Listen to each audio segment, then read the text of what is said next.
welcome back. Now, Manchester United beat Crystal Palace for the first time in more than 5 years as Mason Mount scored the winner for Ruben Amorim's side. United are now just 3 points off the top four. Clinton, I know you would have been watching this one closely. I know you would have been working as well, but also watching this one. Ruben Amorim revealed that he told his players to be more alive during his half-time team talk, and they managed to turn things around. I mean, they were pretty poor in the first half, so much better in the second half.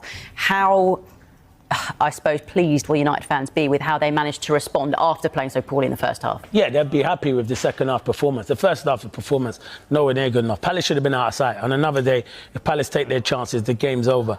What it was in the second half is that Palace started tiring through the squad not being big enough in Europa Conference League game on a Thursday. Yep. And Man United capitalised on that, and you've got to capitalise. And they did make a few tweaks, Man United did, and Ruben Amorim, and they definitely did. They were, and in the second half, I wouldn't say that they deserved it because I feel like a few mistakes, but they were clinical. So fair play to Man United, and it was a big result after the performance against Everton, where people were again questioning Ruben Amorim, and I think going 1-0 down as well. And you're always thinking, can they come back in the game? And they did. So fair play to Man United and Ruben Amorim and his team. I think that's almost what's sort of more frustrating for Manchester United fans, because they're looking at it and saying, well, you couldn't get past 10 men of Everton for 75 minutes, but then you can play how you did in the second half against Crystal Palace. Yeah, exactly. Who had that incredible unbeaten record at home as well. Yeah, they did. It's a hard place to go, to Sellers Park, and fair play to Man United for getting that result, to be fair. It's Xerxes here.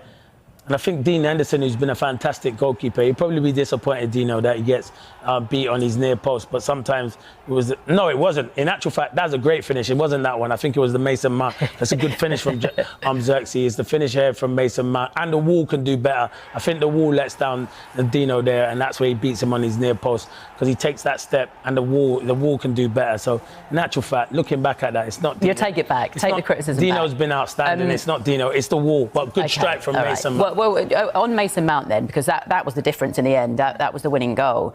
Do you feel like he can push on now? Of course, he's been held back with injuries, hasn't he? The thing with Mason Mount is injuries. He needs to get a run of games. We know Mason Mount's got so much ability. I do like him as a player. I think he's outstanding. But the thing with him is he needs to get a run of games. I feel like Mason Mount will play 5 or 6 games and then he'll be out for a bit. And it's disrupted. It's up and down, because I think at his best he's a top player, Mason Mount. He's got so much ability. So... yeah, I'm not going to say I was happy that you see him scoring yesterday. If it was against any other team, I'd be happy. But he's a player that you want to see his career kick-started. And even moments like this, where he's trying to pick up one of his players as well, just tells you a lot about him as a person, doesn't it? Oh, yeah, he's a great person. And, yeah, it's hard. One of his players there, I think it might have been Lenny Yoro. Yeah, it was, yeah. Who had a bad game. He didn't have the best game, where Mateta caused him problems, gave away the penalty. But his teammates get him out of trouble. And that's what you need at a club like that. They're all together. And Mason Mount was there putting his arm on his shoulder. And that's what you need. So you know, at that football club where there's been question marks before, there is great togetherness at that football club. But he needs to stay fit, because they're doing that without Cunha and Tesco.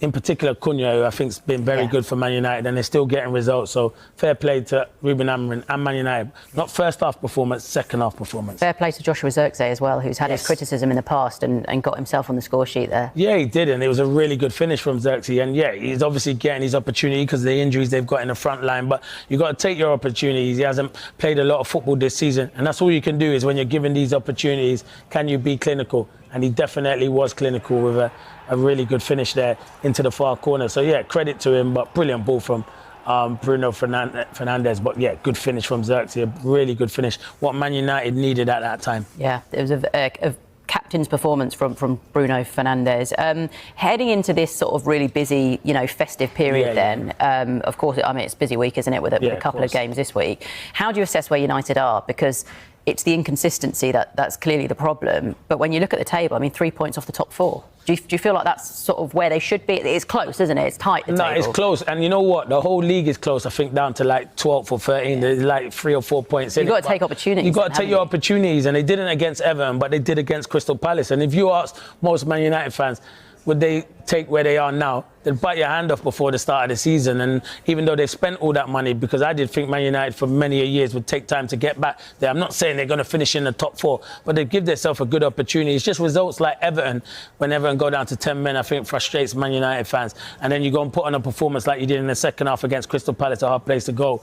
So there is good signs for Man United, but it's the consistency, and that's the difference, because Man United could win 3 or 4 and then end up losing 2 or 3. Do you know what I mean? But they need to win, what is it, 4 or 5 for that guy to cut his hair? 5. He's never cutting his hair, is he? No, it's going to rumble on a little bit longer maybe. But I mean, West Ham on Thursday. Yep.